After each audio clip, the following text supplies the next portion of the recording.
በቀደር ያለማመን ምልክት ስለሚሆን ወከዛሊክ ሴት ልጅ ይበልጥ ከዚህ ነገር መራቅ መጠንቀቅ እንዳለባት ራሷን መቆጣጠር እንዳለባትም እንረዳለን። ይሄን ቃል ያስገቡት ለሴቶች ነው። ሴቶች አብዛኛው ሴቶች ሰብር ስለሚያንሳቸው ፈስአሉ አህለ ዚክሪ ኢን ኩንቱም ላ ተዕለሙን።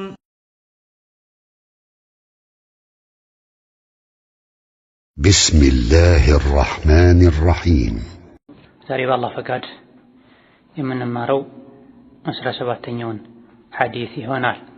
ባቡ ተሕሪሙ ኒያሐቲ ወጀዋዙ ልቡካኢ ቢዱኒሃ የሚል ርዕስ ያለው ሐዲስ ነው። ተሕሪሙ ኒያሐ ድምፅን ጮክ አድርጎ ማልቀስ ሙሾ ማውረድ ሐራም እንደሆነ፣ ወጀዋዙ ልቡካኢ ቢዱኒሃ ድምፅ ጮክ ማድረግ ትርፍ ቃል አላስፈላጊ ቃል መናገር ሳይኖርበት ሳይጨመርበት ማልቀስ ብቻውን ጃይዝ እንደሆነ የተፈቀደ እንደሆነ የሚያሳይ ሐዲስ።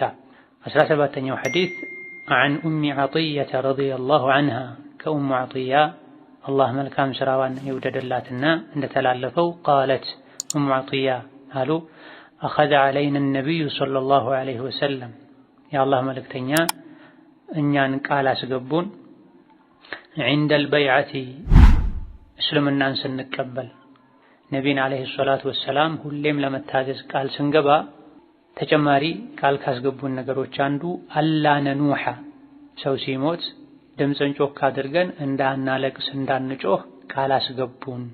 ፈማ ወፈት ሚና ያኔ ከኔ ጋር ሆነው ሙባያዓ ካደረጉ በነቢ እጅ እስልምናን ከተቀበሉ ሴቶች ውስጥ ፈማ ወፈት ሚና ከኛ ውስጥ ቃሏን አልሞላችም ኢምራአቱን የተኛዋም ሴት ገይረ ኸምሲ ኒስወቲን ከአምስት ሴቶች በስተቀር አሉ። ብዙ ሴቶች ከኔ ጋር ሆነው እስልምናን ተቀብለው ነበር። ያኒ ነቢ አስልመዋቸው ነበር፣ ሙባያዓ አድርገው ነበር። ከመስለምም ከፍ ያለ ነው ሙባያዓ። እዛ ውስጥ ቃል ስንገባ ቃል ሲያስገቡን ሰው ሲሞት ጮክ ብለሽ ላታለቅሺ፣ ላትረብሺ፣ ላትጮሂ ብለው ቃል አስገቡን። ፈማ ወፈት ሚና ነገር ግን ከኔ ጋር ሆነው ያኔ ሙባያዓ ካረጉት ውስጥ ቃል አልሞሉም ኢምራአቱን የተኛዋም ሴት ገይረ ኸምሲ ኒስዋ ጥቂት አምስት ሴቶች እንጂ። ሙተፈቁን ዐለይህ ቡኻሪና ሙስሊም የዘገቡት ሰሒህ ሐዲስ ነው። አንያሐቱ ኒያሐ ማለት አልቡካኡ ቢሰውቲን ወዐዊል ቡካእ ማለት ነው። ኒያሐ ማለት ማልቀስ ማለት ነው። ነገር ግን ቢሰውቲን በድምፅ ወዐዊልን በጩኸት ድምፅ አውጥቶ እየጮሁ ማልቀስ ኒያሐ ይባላል። ወማ ዩልሐቁ ቢዛሊከ እዚህ ውስጥ ሊካተት የሚችልም ድርጊት ኒያሐ ይባላል።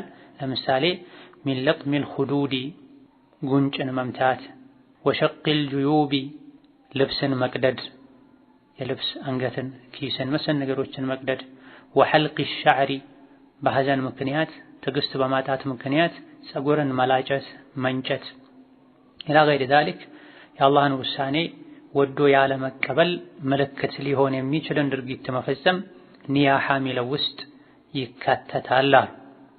ኢዘን በዚህ ሐዲስ ሴት ልጅ ሰው በሚሞትበት ጊዜ ድምፅ ጮክ አድርጋ ከማልቀስ ሙሾ ከማውረድ የሟቹን መልካም ጎን ያነሱ ከመግጠም ተከልክላለች።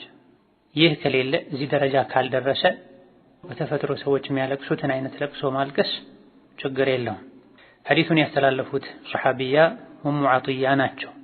ኡሙ ዐጢያ ስማቸው ኑሰይባ ቢንቱ ከዕብ ይባላሉ። ነሲባም እንደሚባሉ ተነግሯል። ኑሰይባ ነሲባ ተመሳሳይ አንዱ ተስጊር የመዲና ሰው ናቸው። ትልቅ ሱሐቢያ ናቸው። በፊቅህ በዲን ግንዛቤ ከሚታወቁ ሱሐቦችም ተርታ የሚሰለፉ ናቸው።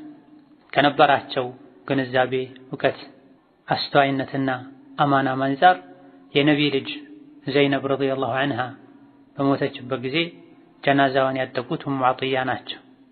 ፊቅህ ላይ የጀናዛ ስነ ስርዓት ላይ እንደሚታወቀው ጀናዛ የሚያጥብ ሰው ታማኝ መሆን አለበት፣ ያየውን መጥፎ ነገር የሚደብቅ ወከዛሊክ እውቀትና ግንዛቤ ያለው መሆን አለበት። ማንኛውም ሰው ብድግ ብሎ ጀናዛ አያጥብም። ጀናዛ አጣቢ መስፈርት አለው፣ ስርዓት አለው። ትልቁ መስፈርት እውቀት ነው። ወከዛሊክ አማና ነው። ኡሙ ዐጢያ ረዲየላሁ ዐንሃ የነቢይን ልጅ ዘይነብን ረዲየላሁ ዐንሃ ካደጉ ሴቶች መሃል አንዷ ነበሩ። የተለያዩ ሐዲሶችንም ከነቢይ አስተላልፏል። ኡሙ ዐጢያ ነዋሪነታቸው መነሻቸው መዲና ሲሆን ወደ ኋላ ላይ ወደ በስራ ኢራቅ አካባቢ ሄደው ኖረዋል። እዛው ሞተዋል። ረዲየላሁ ዐንሃ ወአርዳሃ። ከነቢይ ካስተላለፏቸው በርካታ ሐዲሶች መሃል በአንዱ ቃለት አኸዘ ዐለይና ነቢዩ ሰለላሁ ዐለይሂ ወሰለም፣ ነቢይኛ ላይ ቃልን ያዙ፣ ቃል አስገቡን፣ ዒንደል በይዐቲ ሙባያዓ ስናደርግ አሉ። እኛ ሴቶች ወደ እስላም ስንገባ ነቢዩ ቃል አስገቡናል። ሙባያዓ ማለት ወደ እስላም መግባት ማለት ነው፣ እስልምናን መቀበል ማለት ነው። ነገር ግን እስልምናን ሲቀበሉ የተለያዩ ነገሮችን ላለማድረግ እንደዚሁ ደግሞ አንዳንድ ግዴታ የሆኑ ነገሮችን ለማድረግ ቃል ይገቡና መጨረሻ ላይ ተጨባብጠው ይለያያሉ። ባዕ ከሚለው የተወሰደ ነው። ባዕ ማለት እጅ ክንድ ማለት ነው። የተለያዩ ነገሮችን ተነጋግረው ተስማምተው ቃሉ ውሉ ሲጠናቀቅ አንድ ወደ ሌላኛው እጁን ዘርግቶ ተጨባብጠው ይለያያሉ። በመሰረቱ ሙባያዓ የሚለው በይዕ የሚለው ከዚህ ነው የተወሰደው። ነገር ግን ነብዩ ሰለላሁ ዐለይሂ ወሰለም ወንዶችን ወደ እስላም ሲያስገቡ የተለያዩ ነገሮችን ቃል አስገብተዋቸው መጨረሻ ላይ ተጨባብጠው ይለያዩ ነበር። የሴቶች ተራ ሲደርስ ልክ እንደ ወንዶች ቃል ገብተው መጨረሻ ላይ ሊጨብጧቸው እጃቸውን ሲዘረጉ ሴቶች ነብዩ ሰለላሁ ዐለይሂ ወሰለም እኔ ሴት አልጨብጥም ያሉ ይመልሷቸው ነበር። የተኛዋንም ሴት አልጨበጡም። ባለቤቶቻቸው አይሻ ረዲየላሁ ዐንሃ ማ መሰት የዱ ረሱሊላሂ ሰለላሁ ዐለይሂ ወሰለም ኢምራአተን ላ ተሒሉ ለሁ ቀጥ ብለዋል። ነብዩ ሰለላሁ ዐለይሂ ወሰለም ለሳቸው ማትፈቀድን ሐላል ትዳር የኒካህ አጋር ያልሆነችን ልጅ ያልሆነችን ማህረም ቤተሰብ ያልሆነችን ሴት እጅ ፈጽሞ የነቢ እጅ ነክቶ አያውቅም ብለዋል። አባት ከመሆናቸው ጋር ነቢ ከመሆናቸው ጋር የተኛዋንም ሴት እድሜው የገፋም ጋር ቢሆን አልነኩም። አንዳንድ አላዋቂዎች እንደሚያደርጉት ክንዳቸውን በጨርቅ ጠቅልለውም ሸፍነውም አልሰጡም። የሰው ቀልብ ከምሰብር ብለው የሚጨብጡ አሉ። ሌሎች ደግሞ በእጅ መንካትን የተከለከለው ብለው ክንዱም ይሰጡ አሉ። ሌሎች ደግሞ የልብ ንጹህነት ነው የሚታየው የሚሉ አሉ። ሌሎች እኚህ እናት ናቸው አያት ናቸው የሚሉ አሉ። ይሄ በሙሉ የሰዎች የራሳቸው ግንዛቤና ተሰሩፍ ድርጊት ነው የሚባለው። መሪያችን ነቢ ናቸው የሰላቱ ሰላም እኔ ሴት አልጨብጥም ብለዋል። ታዲያ የሴቶች እዚህ ጋር ለምን ሙባያዓ ተባለ በይዓ ለምን ተባለ? ቋንቋው በተለምዶ ቃሉ በዚህ መልኩ ስለሚገለጽ ነው። የግድ መጨበጥንም ያካትታል አይባልም። ግልጽ በሆነ ሐዲስ እኔ ሴት አልጨብጥም ብለዋል።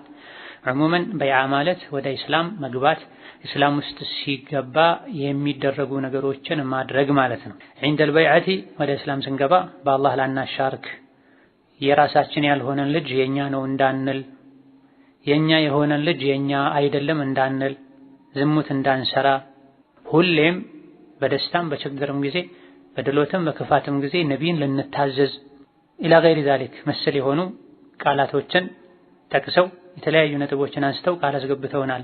በተጨማሪ ለሴቶች ደግሞ አላ ነኑሐ ድምፅን ጮክ አድርገን እንዳናለቅስ ሰው ሲሞት ቃል አስገቡን አሉ። ፈማ ወፈት ሚና ኢምራአ እዛ ቦታ ላይ እኔ ባለሁበት ነቢ ጋር ሄደው ቃል ከገቡት ውስጥ የተኛውም ሴት ማወፈት ቃሏን አልሞላችም አሉ። ሁሉም ሱሐቦች በዚህ ጉዳይ ላይ ቃል አልሞሉም። ያለቅሱ ድምፅን ጮክ አድርገው ያለቅሱ ነበረ ማለት አይደለም የተፈለገው። በተለያዩ አጋጣሚዎች የተለያዩ ሴቶች በቡድን ሆነው ሙባያዓ አድርገዋል። ከነዚህ ቡድኖች መሃል አንዱ ኡሙ ዐጥያ የነበሩበት ቡድን ነው። ኡሙ ዐጥያ እኔ የነበርኩበት ቡድን እኔ በነበርኩበት ቦታና ጊዜ ላይ ሙባያዓ ካረጉ ቃል ከገቡ ሴቶች ውስጥ ከ5 ሴቶች በስተቀር ሌሎች ቃላቸውን አልሞሉም ማለት እንጂ የፈለጉት ሁሉም ሱሐባ ሴቶች ቃላቸውን አልሞሉም ማለት አይደለም የተፈለገበት። ከማ ወፈት ተው የተባሉትን አልተውም፣ ራሳቸውን መቆጣጠር አልቻሉም። ሚና ከኛ ውስጥ እኔ በነበርኩበት ሙባያዓ ካረጉት ውስጥ ኢምራአቱን የተኛዋም ሴት ገይራ 50 ኒስዋ ከ5 ሴቶች በስተቀር ቃሉን ያልሞሉት ብዙ ከመሆናቸው አንፃር ፈማ ወፈት ሚና ኢምራአ ከኛ ውስጥ የተኛዋም ሴት ቃሏን አልሞላችም አሉ። አብዛኞቹ ቃል ስላልሞሉ፣ ነገር ግን ጥቂቶች ቃላቸውን ስለሞሉ ገይራ 50 ኒስወቲን 5 ሴቶች ሲቀሩ አሉ። ከዚህም ብዙ ሴቶች በፈተና ጊዜ ሶብር ማድረግ እንደሚከብዳቸው የገቡትን ቃልም እንደማይጠብቁ ኢላ ገይሪ ዛሊክ ከሐዲሱ መረዳት ይቻላል ብለዋል የሐዲስ ሹራሖች ኢብኑ ሐጀር ሌሎችም። ነገር ግን ሁሉም ሴቶች ተመሳሳይ አይደሉም። ከሴቶች ውስጥም አስተዋይ የሆኑ ታጋሽ የሆኑ ቃላቸውን የሚሞሉ አሉ። በሁሉም ዘመን በሁሉም ቦታ በመሰረቱ ሰሐቦች ታዛዦች ናቸው፣ እሺ ባዮች ናቸው። ሌሎች ጉዳዮች ላይ ቃላቸውን ጠብቀዋል። ከኛ ውስጥ ከ5 ሴቶች በስተቀር ማወፈት ቃላቸውን አልሞሉም አልጠበቁም የተባለው ሰው ሲሞት ጮክ ብሎ የማልቀሱ ጉዳይ ላይ ነው እንጂ ሌሎች ላይ ሰሐቦች አይጠረጠሩም። ሪድዋኑላሂ ዐለይሂም አላህ የመረጣቸው አላህ የጠበቃቸው ሰዎች ናቸው።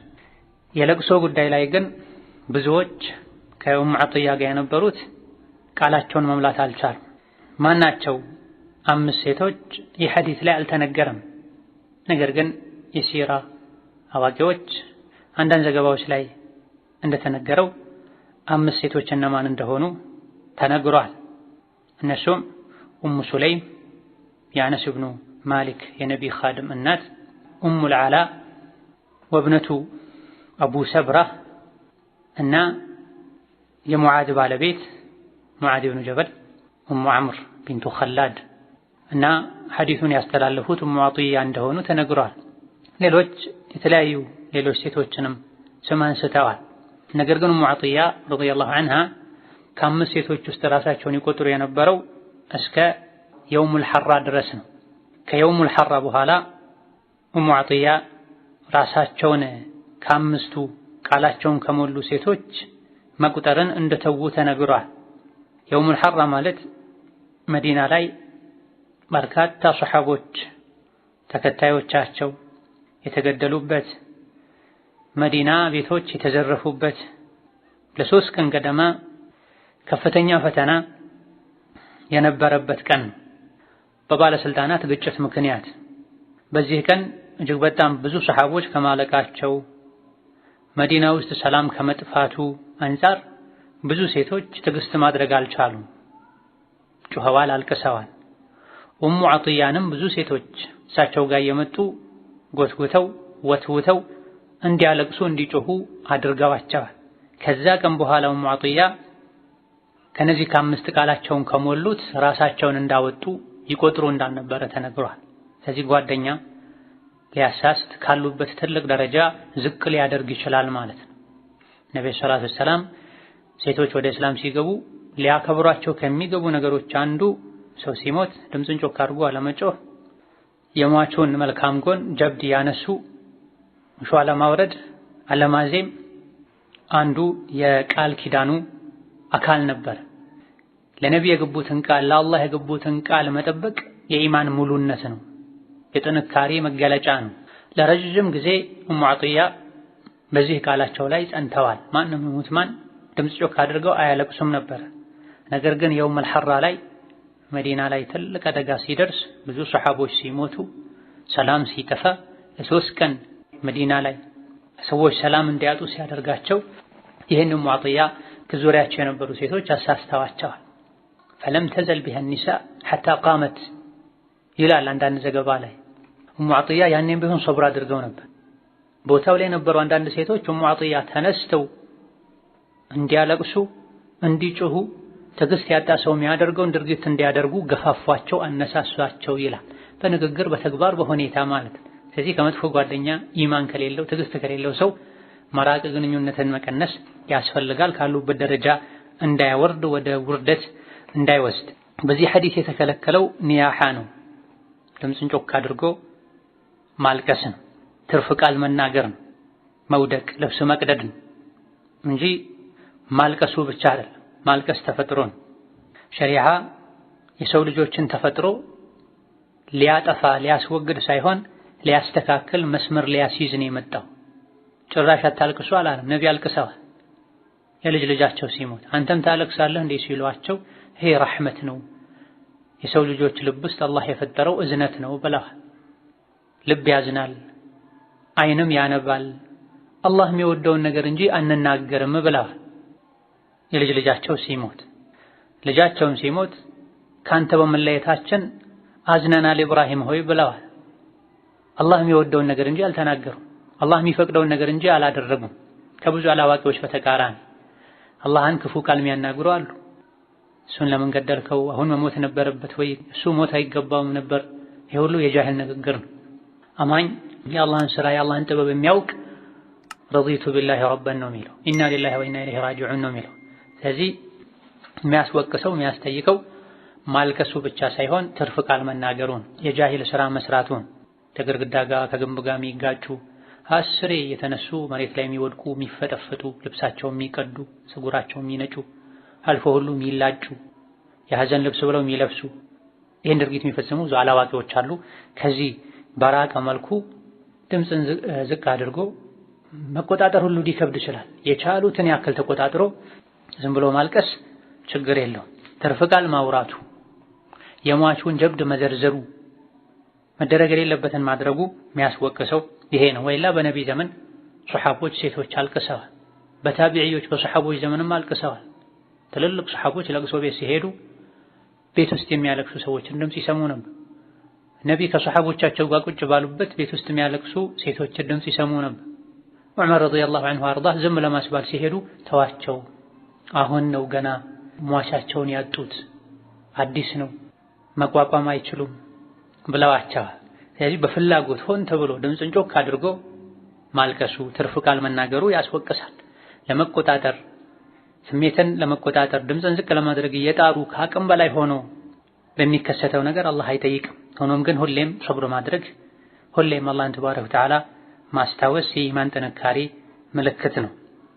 ከዚህ ሐዲስ ሴት ልጅ ወንድም ጭምር ሰው ሲሞት ትርፍ ቃል መናገሩ አላስፈላጊ ድርጊት ውስጥ መግባቱ ሐራም እንደሆነ፣ ነገር ግን ሐዲሱ ላይ መጨረሻ ላይ አልቡካኡ ቢሰውቲን ወዐዊልን ወማ የልሐቁ ቢዛሊከ ሚን ለጥሚን ሊልኹዱድ ጉንጭን መምታት፣ ልብስን መቅደድ፣ ፀጉርን መላጨት መሰል ነገሮች ሳይኖሩ ተፈጥሯዊ የሆነ ለቅሶ ችግር እንደሌለው ከሐዲሱ እንረዳለን።